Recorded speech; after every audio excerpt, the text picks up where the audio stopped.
Hello बच्चों। आज मैं बिहार बोर्ड का बहुत ही इम्पोर्टेंट क्वेश्चन लेकर के आया हूँ जिसका नाम है जाल्वेरियन क्या है। देखिए, यदि आप क्लास 10th में हैं, बिहार बोर्ड की तैयारी कर रहे हैं, तो आपके लिए बेहद इम्पोर्टेंट रहने वाला है। हम जानेंगे आखिर जाल्वेरियन क्या है। याद रखना, एक जाल्वेरियन व्यापारियों की संस्था थी। किसकी संस्था थी? तो व्यापारियों की संस्था थी। ठीक है, यानी कि जाल्वेरियन एक व्यापारियों की संस्था थी जिसका गठन 1834 ईस्वी में किया गया था। और एक बात पता होना चाहिए, ये जो व्यापारियों की संस्था थी ना, ये एक ऐसी संस्था थी जो व्यापारियों को यह हक दिलाती थी या उनके हक के लिए लड़ाई लड़ती थी कि व्यापारी लोग अन्य क्षेत्र में जा कर के व्यापार आसानी से कर लें, उनके साथ भेदभाव नहीं किया जाए।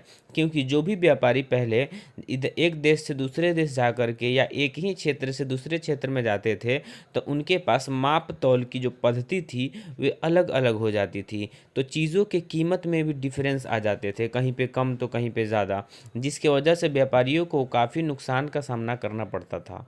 तो वे लोग अपनी नुकसान को मतलब नुकसान नहीं हो या उसे कम करने के लिए एक संगठन का गठन किया, एक संस्था बनाया जिसके तहत व्यापारी लोग किसी भी देश में किसी भी क्षेत्र में जाते थे तो वे लोग आसानी से व्यापार कर लेते थे।